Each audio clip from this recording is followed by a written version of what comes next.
For me, I'm gonna give it Slay. Super Slay! Siyempre Slay, babe ko yun eh. Controversial but brave opinion, I think it's Wale. Kasi dapat Arizona should have been there and Kiana. Slay as fuck. Oh my god, what do you mean Wale? Who's gonna say Wale? Deserve nila, pero may naisip akong iba na feeling ko... Sino yun? Unfortunately, naging Wale. Parang hindi sila napaghandaan yung kabugan dito sa Pilipinas. Slay ba or Wale yung pagkatanggal ni Madam Yoko? Slay. Slay! Hi, Bitches, Daniel here, and welcome to our new segment, Slay or Wale. For our new segment, we're gonna ask the queens and our peaches for their opinions to our Slation queens and the whole episode itself. Disclaimer, the views and opinions by the guests does not reflect the views and opinion of the host, which is me, and the whole show. Opinion nila yun, be. Comment ka rin ang opinion mo sa comment section down below. Start na tayo para hindi sila makalabas. So, pakilala muna kayo. Huwag naman yung mic. Hi, I'm Kaka. Hi, El, Team Brigadier. Butterfly. Hi, I'm Ian. Butterfly ni Bray. Pakilala ka muna ang sister ko. Hi everyone! Hello mga tao! This is Angel Galang, ang pinakamasarap ang babae nyo tonight, and ano pa ba? Filipina Goddess. Hi, my name is Brigading from Drag Race Philippines Station Royale. Hi po, I'm Rian. Hello po, I'm Liana Denise. Cyrus po. Mika. Pakilala mo na ikaw. What? Hi, hello, mabuhay everyone! My name is Sunny Deluxe at naniniwala po ako sa kasabihan na maliit man ako sa inyong paningin, sa paningin din ng iba. Huh? Hello, my name is Yuri Pota from Season 3. I won my season!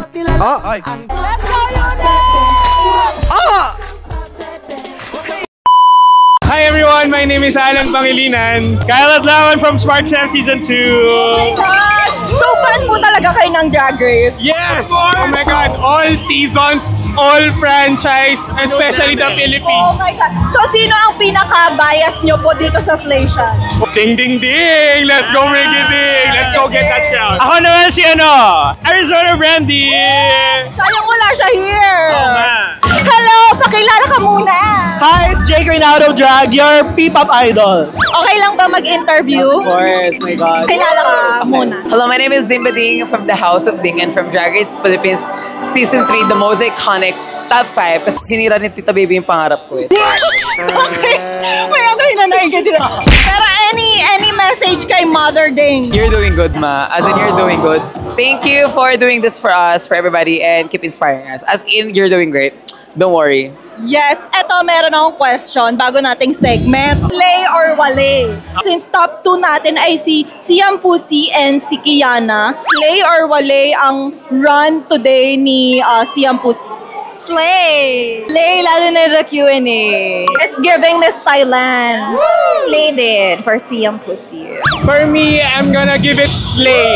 Ang ganda na sagot ni Siam. Yes, it's really giving. Ang Thailand talaga ang gustong pumuksa sa Pilipinas. Oh, super Slay! I love Thailand. Sobrang I love the Thai culture talaga. And of course, Slation Royale, it's a paligsahan ng mga Asian culture. So, very perfect ang Thailand. How about Kiana? Kiana remains iconic at alam ko na marami pa rin tayong aabangan. So, Kiana, let's go fight! Fight! Yes, fine! Slay, of course, yun ang runner-up natin. And then, maybe winner soon? Okay. Let's see. Ang top 2 natin ay si Siam and si Kiana. Sa tingin mo, deserve ba Slay or Wale? Siyempre Slay, babe ko yun eh. Siyempre super support ako kay Kikiana with a K. Yeah. So sa tingin nyo ba, Slay or Wale? Like, nag-agree ba kayo sa kanila? Or meron kayong nasa isip na mas deserve mag-top 2? Controversial but brave opinion, I think it's Wale. Kasi dapat Arizona should have been there and Kiana. At least for me. Ako Slay naman kasi feeling ko lahat naman sila deserving. Pero yun nga, naging bias ko rin si Arizona sa episode na yun. Pero gets kung bakit sila naging top 2. So, deserve Slay. naman. Yes, Slay. Isa sa top 2 natin ay si Kiana. Slay or Wale ba ang kanyang performance for this episode? Slay na Slay! Slay naman siya. I really love her reveal. As in, tapos yung performance niya dun sa first na ginawa nila, pasabog siya. So sa tingin niyo, deserve ba niya ang mapunta sa top 2? Yes, deserve na. Sobrang deserve. Kiana na yan eh. Ba't palalayo? Galit eh! Nag-interview lang! Ang top 2 2 natin is si Siam and si Kiana. So, slay or walay ba sila for you? Slay as fuck. Oh my God, what do you mean wale? Who's gonna say wale? Exactly. Who's gonna say wale? I don't get. Sa top 2 natin, sa tingin mo deserve ba nila? O meron ka naiisip na dapat nandun sa top 2 eh? So, slay or walay? Deserve nila, pero may naisip akong iba na feeling ko... Sino yun? Sino yun? Sino yun? Hindi ba? Sino yun? For me, it's Brigading. Deserve ni Brigading na mapabilang doon sa top 2. Pero, hindi ko ipagpapalit yung dalawa. Gets ba? Like, hindi deserve nung isa, hindi ganon. Pero deserve ni Brigading na sa top 2 siya. Pero hindi ko alam kung alin doon sa dalawa yung papalitan niya. Ang look ni Mother Brigading, slay ba siya sa'yo or walay? Super motherfucking talking slay. Girl, Mic drop! Mic drop! super slay. Hard slay, yeah. How about the bottom 2 with Something Wong and Madam Yoko? Si Madam Yoko na lang since siya yung nominate. So, slay ba sa inyo or walay ang kanyang runway? Unfortunately, naging wale. Parang hindi sila napaghandaan yung kabugan dito sa Pilipinas eh. But we are really happy to have Madam Yoko and Something Wong. And sana dumami pa yung mga international queens who will visit the Philippines. Yeah, super sad. Parang interesting pa naman yung drag ni Madam Yoko. Yeah. Ako, I get Something Wong's humor kasi I love British humor. Very dry. Maybe yun nga, tama naman sila. Could be a bit of refinement lang din. Kasi ang taas ng caliber ng drag in this competition. Tsaka best of the best na talaga, Correct, no? So yeah, thank you so much po. Nice to meet you. Sabihin na lang natin si Madam Yoko since na-eliminate siya. Do you think she did slay or walay? I kind of feel bad, but at least group, I guess she's like one of the girls na parang, oo. Pero I kind of feel bad. I wanna see more of her. So parang, ang bilis daw. Sa amin kasi sobrang tagal ang elimination. So parang, Diba sabi mo na may cat's eye na lip sync song? Sayang di ako lakas. Girl, yun yung iniisip ko sa sayang si... Ang dami naghahanap sa akin, lalo na sa TikTok, na parang, wala akong magagawa doon, di ba? Pero sa nakaka-proud kasi, at least kay Kiana, sa akin na tagpuan ni Kiana yung cat's eye kasi ginagawa ko lang. Alam niyo yung step. Oo. Tinuro.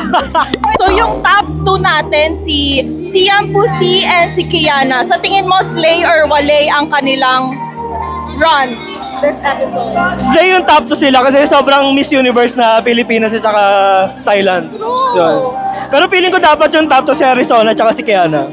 Ano naman masasabi mo sa bottom 2 natin na si Madam Yoko and si Something Wong? Slay ba or walay? Para sa akin, slay kasi same ako nung nararamdaman dahil like lagi ko hinahanap yung Japanese side ko. So parang naiintindihan ko sila dun sa hinahanap nila yung Asian side nila. Ako hinahanap ko yung heritage ko na may misinterpret din ng maraming tao. So si Madam Yoko ay nagsashay away. So sa tingin mo, slay ba yon or walay? Kung challenge yung pag-uusapan, hindi siya yung pinakawalay. Sino yan? Sino yan? I invoke my rights against self-incrimination. Yung makeup ko, slay o walay? Slay! Kuya sumagot. Sige sis. Pero tingnan nyo slay yan, babe. Hindi yan nawawali. Sige na, thank you. So, na-eliminate si Madam Yoko. So, sa tingin mo, yung look niya, slay ba siya or walay? Honestly, it's still a slay for me. Pero again, it's a competition. Kailangan talaga may umuwi. So, yeah. Sa top queens, slay ba siya or walay? They all deserve it. Pero I have my personal favorite. Sino yan? Sino yan? Personal favorites ko for the top 2 would be Brigading and Kiana and Siam Pusi. Honestly, I just wanted to add Brigading. Parang ganun. Kasi bet din, diba? Pasabog. Any message sa ating peaches? I-promote mo si Mother Brigading. Okay, I'm promoting Mother Brigading. If you guys want to support the Philippines, support Brigading. Thank you, sister. Yung bottom 2 natin, si Madam Yoko, nagsashay away siya. So, slay or walay? Like, deserve or... To be honest, kasi alam ko yung ganong feeling eh. Honestly, ako yung nung season namin, ako na sana yung uuwi. Sobrang sakit nun sa pakiramdam. It's okay. Pero pasensya na siya, pinauwi siya. Ako pinabalik ako, di ba? So, wala. Deserve ba nung top 2 yung ano nila, yung slot nila? Or may naiisip kayong ibang queen na sana nando sa top 2? Slay. Walay, sorry. Sino? CM also, pero Ari. Yeah. Maganda rin kasi yung sagot ni Ari talaga. Tsaka, ang ganda nung pagiging palaban ni Ari this. So, Ari ako, and Siam Pusi. wale din siya. Slay or wale ba ang pagkatanggal ni Madam Yoko? Sorry, wala rin. Magkatabi na lang kami. Oh, wale din Team Yoko. I'll agree sa bottom two. Yeah. But I think mas bottom sa akin si Something Wong. So, anong nafe-feel mo ngayon na napanood mo na yung episode 1? I promise, sobrang nakakakaba kanina. As in, kahit nung nagsushoot kami, first episode, sobrang nakakaba. Kanina din, sobrang nakakakaba. Pero nung pagkalabas namin sa curtain, rinig namin yung sigawan ng mga tao. Nung nakita mo yung mga light sticks, yung mga light stars, and yung mga smiling faces na they're all there waiting for you to just like do your best and shine. Ang sarap sa feeling, wala, tanggal lahat ng kaba. Walang kaba. Tsaka nakakatuwa kasi mas iba yung pag-root namin sa'yo coming from like season 1. Oh, ayan na. Pero ito, may tanong ako sa'yo. May bago tayong segment. Okay. Slay or wale? Okay. So sa bottom 2 natin, anong masabi mo sa run sa look ni Something Wong? Slay ba siya or wale? I think I like Something Wong's first runway look. Second, I'm sorry, hindi nagland yung intention niya. And Madam Yoko, I think I like the first look as well. But the second look, hindi rin nagland. Wale. So sa tingin mo, anong slay ba or wale yung pagkatanggal ni Madam Yoko? Slay. Slay! Yeah, deserve. Deserve. Okay. That's it. I mean, ang hirap kasi ng competition, may matatanggal talaga. So you have to make a decision who's going and who's not. And I think at that time, Madam Yoko have to sashay away. Ano masabi mo sa ating peaches dyan na nagsusupport sa'yo? Hello, ding ding ding. Follow niyo ako sa lahat ng social media platforms. I need your... Alam mo, dapat ako 100k sa Instagram. Talaga ba? Yes. I think campaign mo yan. Assignment mo yan na meron kang libreng interview. Okay, sige. 100k nyo na yan, guys. Yung mga nanonood. Thank you so much. Guys, seryoso ako. Follow niyo si Briggs because I think she really deserves more followers. Bukod sa pinayagan niya ako mag-interview. Love you, Briggs. Any message sa ating mga peaches? Ayan, sa mga viewers ni Madam, ni Madam Dani, ayan, stream niyo yung music ko sa Spotify, J Queen. And nag-training ako ngayon, so malay nyo, may paparating na bago. Yes!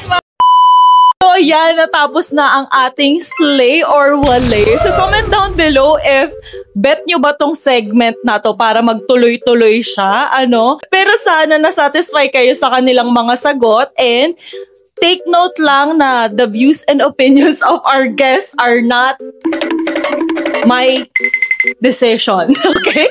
So, decision nila yon. Comment down below sino ang sinusuportahan nyo for this whole season and sino ang gusto nyo for this episode. Okay? So, don't forget to like this video and subscribe na rin kayo. And click nyo na rin yung notification bell kasi marami tayong mga contents pang paparating. Okay?